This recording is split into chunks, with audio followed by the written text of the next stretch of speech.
सबको नमस्कार। भाषण थोड़े कई तरह के हो गए, इसलिए मेरा भाषण थोड़ा अलग तरह का होगा, ठीक है। बहुत ही शानदार अवसर है आज का। एक सिंपोजियम आज आयोजित किया गया है, scope and need for judicial reform in the connect of context of the present problem facing the judicial system।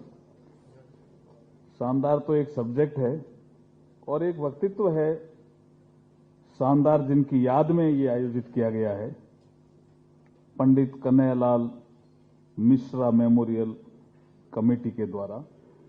और इन व्यक्तित्व के बारे में मेरे ख्याल में मनन मिश्रा जी ने बहुत शानदार बोला है। हाँ, तो बजा सकते हो तो बजा दीजिए तालियां। बाकी सबके जो भाषण थे वो शानदार थे, लेकिन मैं शुरू करूंगा। इस अवसर पर जो उपस्थित हैं हमारे ऑनरेबल श्री जस्टिस सूर्यकांत जी, जज supreme court of India, honourable Shri justice Ranjan Gogoi ji, former chief justice of India और राज्यसभा के मेंबर भी हैं, आज के इस कार्यक्रम के अध्यक्ष भी हैं। ऑनरेबल श्री जस्टिस पंकज मित्तल जी, जज supreme court of India, Shri Manan Kumar Mishra ji, chairman bar council of India और अभी राज्यसभा के सदस्य भी हैं। Honourable justice Shri Arun Bansali ji, chief justice of Allahabad high court और फॉर्मर जज of supreme court honourable AP Mishra sahab. हमारे इस अवसर पर उपस्थित honourable justice Shri Tarun Agarwal ji, former chief justice Meghalaya high court, Shri N C. Rajvanshi ji, senior advocate, chairman this reception committee, और Santosh Kumar Tripathi ji, advocate Allahabad high court और सेक्रेटरी हैं रिसेप्शन कमेटी के। मैं आज इस अवसर पर जो एडवोकेट्स आए हैं, ऑनरेबल जजेज of the Allahabad high court इसमें उपस्थित हैं, हमारे शशि जी भी एडिशनल सॉलिसिटर जनरल बैठे हैं, सबको मैं नमस्कार करता हुआ मेरी बात शुरू करता हूं। मैं जब मेरा परिचय दे रहे थे तो एक कल्चर में भी मैं मंत्री रहा, वो शायद ये छूट गया। तो मैं कल्चर में जब आया था यहां तो एक चीज मुझे सिखाई गई थी, या उसको मैं जिक्र करूंगा। उन्होंने कहा था कि सब 21वीं सदी नॉलेज की सदी होगी। यही एक वर्कशॉप थी, से इस यहां नहीं थी वो एग्जैक्टली, राजीव कहां थी, अपन थे यहां गए थे, वो कुछ लोग लेके गए थे मुझे। तो उन्होंने कहा 21वीं सदी नॉलेज की सदी होगी और ये माना जाएगा नॉलेज इज द पावर, ये माना जाएगा। तो मुझे वो 2-1 साल का पहले की घटना यहां इलाहाबाद की याद आई कि प्रयागराज ज्ञान का नगर है, इसमें तो कोई दो राय नहीं है ना। प्रयागराज ज्ञान का नगर है और प्रयाग के वासी ये चाहते भी हैं कि ज्ञान का प्रचार और प्रसार पूरे संसार में हो और यहां से हो, क्योंकि संगम है यहां, इसलिए यहां से हो। और कुंभ भी आ रहा है, तो कुंभ की भी बधाई। आज के अवसर में लिटिगेंट, एडवोकेट और जज, इनका भी संगम है। मैं तो खाली ज्ञान लेने आया हूं। जो हमारे ऑनरेबल जस्टिस सूर्यकांत जी कुछ बोलेंगे, यहां अभी रंजन गोगोई साहब ने दिया, कुछ उससे पहले भी बोले, हमने सब नोट किया। और मैं अरुण बंसाली जी का भी धन्यवाद करता हूं कि इन्होंने मुझे रिक्वेस्ट किया कि आप अगर एक दिन पहले आ जाएंगे 4 का प्रोग्राम है, 3 को आ जाएंगे तो काफी यहां ठीक रहेगा। तो इनका सुझाव भी मुझे ठीक लगा। मैं यहां आने के बाद जो लिटिगेंट्स का एक ग्रुप है सर्किट हाउस में, उनसे भी मिल लिया, अलग अलग जगह वकीलों के ग्रुप से भी मिल लिया और जजेस से भी मिल लिया, तीनों से ही मिल लिया। और तीनों का यहां संगम है, मीडिया के लोग भी बैठे होंगे, वो भी सुन रहे हैं, तीनों का भी यह संगम है। तो यहां से जो चिंतन मनन मंथन होगा जरूर अमृत निकलेगा, ऐसा मैं मानता हूं, जरूर अमृत निकलेगा।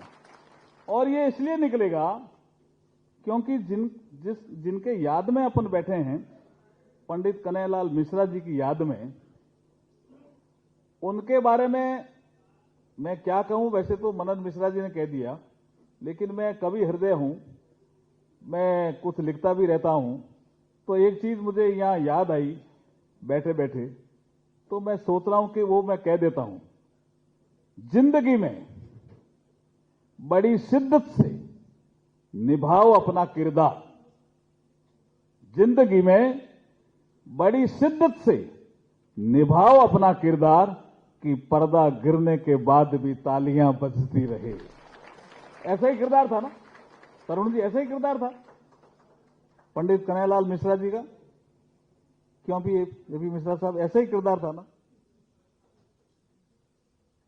देखिए, उनके जाने के बाद भी कोई मेमोरियल लेक्चरर, उनकी याद में इतने लोग इकट्ठे होना, वो वक्तित्व तो बड़ा ही था, नहीं तो नहीं होता भाई साहब।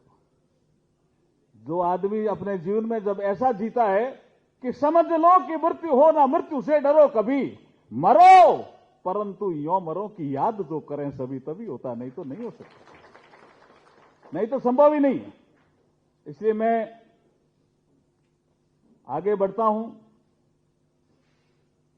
संविधान का भी जिक्र आया, आर्टिकल 21 का भी यहां जिक्र आया। 75 साल हो गए संविधान को अंगीकार किए हुए। संविधान में 3 चीजें बहुत महत्वपूर्ण हैं, जो हमने, कुछ लोग कहते हैं फ्रांस की क्रांति से लिए, और बहुत से ऐसे संविधान सभा के सदस्य थे, उन्होंने कहा नहीं, फ्रांस की क्रांति से नहीं लिए, ये हमारे यहां जो गणराज्य था, वैशाली या लिच्छवी, वहां से ये तीनों शब्द आए हैं। Liberty, equality, fraternity. ये कुछ लोग कहते हैं 1789 में जब फ्रांस की क्रांति हुई तब ये पूरे संसार में गई, लेकिन बाबा साहब B.R. अम्बेडकर संविधान सभा में कहते हैं कि ये शब्द हमारे हैं, हम गुलाम थे, इसलिए ये शब्द कहीं दब गए, लेकिन जब रिपब्लिक होता है तो ये तीनों शब्दों का महत्व बढ़ जाता है। वहां फ्रांस की क्रांति में लिबर्टी आगे था, लिबर्टी, इक्वलिटी, फ्रेटर्निटी। जब हमारा संविधान बन रहा था तो हमारे संविधान निर्माताओं ने भी मंथन किया और कहा कि पहले हम इक्वलिटी लेंगे। तो आपको ध्यान होगा कि संविधान के आर्टिकल 14 से लेकर के जो इक्वलिटी के प्रोविजन है वो पहले हैं और लिबर्टी बाद में है। तो जब बाबा साहब से किसी ने पूछा कि ऐसा आप क्यों कर रहे हो, तो उन्होंने कहा कि इसमें सर्वसम्मति बन गई है, इसलिए हम इक्वलिटी पहले लेते हैं।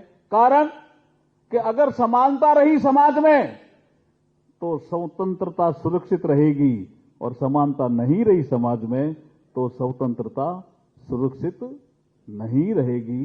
बाबा साहब के वो शब्द कॉन्स्टिट्यूंट असेंबली में कहे हुए आज भी समाज में गूंज रहे हैं। इसलिए हमारे समाज में संविधान लागू होने के बाद समानता की ओर भी तेजी से कदम बढ़ाया, स्वतंत्रता हमारी सुरक्षित रहे इस दिशा में भी काम किया, और फ्रेटर्निटी जिसको बंधु भाव कहते हैं वो भी विकसित हो इस दिशा में भी काम किया। लिबर्टी, इक्वलिटी, फ्रेटर्निटी, ये 3 हमारे शब्द जो हैं वो संविधान की आत्मा हैं। और संविधान की जब आत्मा होती है तो सिस्टम उस आत्मा के अनुसार काम करता है, तो सिस्टम भी इंप्रूव होता रहता है। आज जुडिशियल सिस्टम इंप्रूव करने की बात यहां हो रही है। आप देखिए 1 जुलाई 2024 बहुत हिस्टोरिकल डे है इस देश का, कि 1 जुलाई 2024 को हमारे यहां पे न्यू क्रिमिनल जस्टिस सिस्टम में 3 नए कानून लागू हो गए। लोगों ने कहा कैसे लागू होंगे, हम तो शुरू से ही आईपीसी करते आ रहे हैं। मैं साउथ में एक कॉन्फ्रेंस में गया, उन्होंने कहा भी ये हमारे तो समझ में ही नहीं आ रहा है, ये नाम तो बहुत क्लिष्ट है। तो हमने कहा क्या क्या नहीं समझ में आ रहा है? भारतीय न्याय संस्था समझ में नहीं आ रहा। बोला आईपीसी बोलते थे। मैंने कहा इसको बीएनएस बोल दो, उसमें तो कोई दिक्कत नहीं है, छोटा बोल दो। तो उन्होंने कहा हाँ बीएनएस बोल सकते हैं क्या? हाँ बीएनएस बोलो, कोई दिक्कत नहीं है।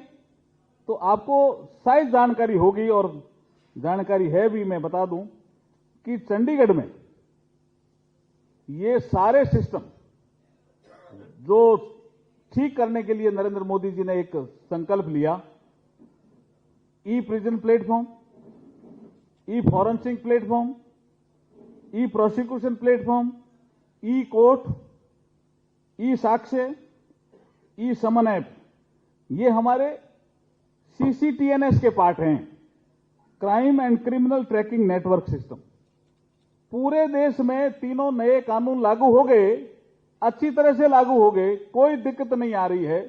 लेकिन चंडीगढ़ में ये सारे सिस्टम लागू हो गए, इसलिए जुडिशियल सिस्टम भी निश्चित रूप से बदलेगा, और जो पेंडेंसी है केसेस की निश्चित रूप से नए कानूनों के बाद कम होगी, ऐसा मैं विश्वास 100% करता हूं टेक्नोलॉजी के माध्यम से। अब देखिए, एक विषय आता है जिसका मैंने जिक्र किया कि हम लिबर्टी इक्वलिटी की बात तो बहुत करते हैं, फ्रेटर्निटी की कम करते हैं। यहां भी मैंने देखा जजेज में भी थोड़ा भाईचारा बढ़ना चाहिए, ऐसा विषय है यहां। कुछ है ना, क्या नहीं है? लेकिन फ्रेटर्निटी संविधान की आत्मा का विषय था। समानता भी बढ़नी चाहिए ना, इक्वलिटी भी बढ़नी चाहिए, लिबर्टी, इस दिशा में भी हम तेजी से आगे बढ़े हैं। हमने 75 साल हमारे सिस्टम ने काम किया है। आसपास, हमारे आसपास जो देश हमारे आसपास ही आजाद हुए थे, लेकिन कहीं न कहीं कोई प्रॉब्लम आई, हमारे यहां तो नहीं आई ना, क्योंकि हमारे यहां चेक एंड बैलेंस है। हमारे यहां संविधान ने इस दिशा में तेजी से हमारा मार्गदर्शन किया है। तो लिबर्टी और इक्वलिटी की बात तो बहुत करते हैं और बढ़ भी रहा, लेकिन फ्रेटर्निटी की कम करते हैं, और यहां फ्रेटर्निटी का थोड़ा अभाव है, इसलिए मैं फ्रेटर्निटी की बात करूंगा। एक बार ईश्वर चंद्र विद्यासागर कलकत्ता में बहुत बड़े सोशल रिफॉर्मर रहे, सुबह सुबह घूमने गए, तो पार्क में घूमने के बाद एक आदमी पड़ा मिला उनको। अब यहां इसमें दोनों में इक्वलिटी भी है और फ्रेटर्निटी भी है। बाहर निकले, उन्होंने देखा ये आदमी अचेत है, उन्होंने उसको उठाया, अपने घर ले आए। 3 दिन बाद उनको होश आता है, तो घर वाले पूछते हैं तुम कौन हो भाई, कहां के हो? तो पता चला कि वो स्वीपर समाज का, वाल्मीकि समाज का आदमी था, जिसको पंडित जी लेके आ गए। तो पंडित जी को जैसे आज ये व्याख्यान हो रही है, ऐसे कोई व्याख्यान देने के लिए कलकत्ता में गए हुए थे। तो 2-3 घंटे बाद घर आए तो घर में बहुत उथल पुथल मची हुई थी। उन्होंने कहा क्या हुआ भाई? उन्होंने कहा जिस आदमी को आप लेके आए वो तो सफाई कर्मी निकला, वो तो वाल्मीकि है, आपने घर में ठहरा दिया। उस जमाने की वो व्यवस्थाएं रही होगी, उस दिशा में पंडित जी को सहन करना पड़ा, फेस करना पड़ा। तो उन्होंने कहा क्या हुआ? वो मेरा भाई है। बोला भाई कैसे हो सकता है जी, वो वाल्मीकि या पंडित हो। तब ईश्वर चंद्र विद्यासागर ने जो फ्रेटर्निटी के कंसेप्ट को जो कहा, वो आज भी बहुत से लोगों के मन में ईश्वर चंद्र विद्यासागर की हाइट बहुत ऊंची होगी। उन्होंने क्या कहा कि ये भी सफाई कर्मी है और मैं भी सफाई कर्मी हूं। बोला कैसे? ये बाहर की सफाई करता है और तुम्हारे मन के अंदर जो मैल पड़ा है उसके अंदर की सफाई मैं करता हूं, इसलिए हम दोनों सफाई कर्मी हैं। ये फ्रेटर्निटी है। तो हमारे यहां लिबर्टी, इक्वलिटी, फ्रेटर्निटी जो संविधान की आत्मा है, उस दिशा में काम करने की जरूरत है। अभी यहां वकीलों का भी बड़ा विषय, यहां कल भी मुझे सुनने को मिला, मनन मिश्रा जी का भी एक सब्जेक्ट है। उन्होंने भी मुझे कहा कि एडवोकेट एक्ट 1961 में संशोधन होना चाहिए। तो आपकी बात को ही आगे बढ़ा रहा हूं, जल्दी संशोधन होने की पूरी संभावना है। जो आप चाह रहे हो वैसे होने की संभावना है। लेकिन आपका एक विषय और आगे बढ़ गया है, उस दिशा में अगर हम डेटा दे देंगे तो वकीलों के जो इंश्योरेंस का जो मामला है, एक तो मेडिकल इंश्योरेंस है, एक साइड जनरल इंश्योरेंस, दो ही है ना विषय आपके, तो दोनों ही दिशा में हम तेजी से आगे बढ़ गए हैं। जैसे ये डेटा देंगे आपके यहां लागू कर देंगे हम इंश्योरेंस वाला विषय। ये बड़ा विषय था आपका, यहां था या नहीं था? बोला कि ये कंपनियां हमारे को इंश्योरेंस करती नहीं है, करती है तो कहते नहीं आप पता नहीं कोर्ट केस कर दोगे इसलिए प्रीमियम कौन देंगे। तो हमने बात की, आप आए थे ना मनोज मिश्रा जी हमारे यहां, तो ये यहां से उठा हुआ ज्ञान का शहर है, ये यहां से उठा हुआ मामला वकीलों के इंश्योरेंस का मामला पूरे देश में जाएगा और इलाहाबाद का नाम फेमस होगा, प्रयागराज का नाम फेमस होगा, ऐसी संभावना है। तो ऐसे चिंतन मनन मंथन जब होते रहते हैं तो निश्चित रूप से कोई न कोई अमृत निकलता है।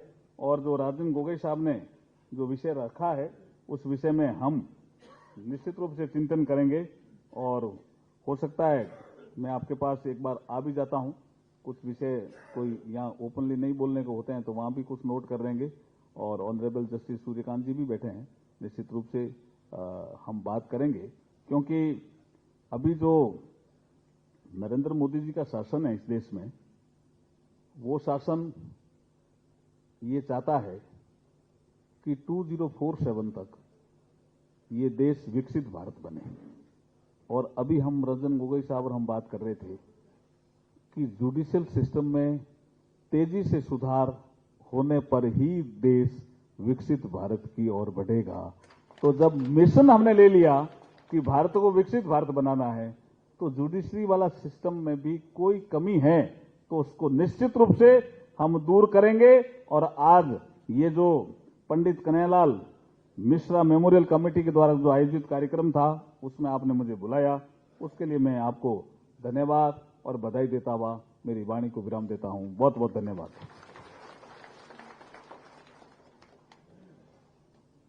धन्यवाद।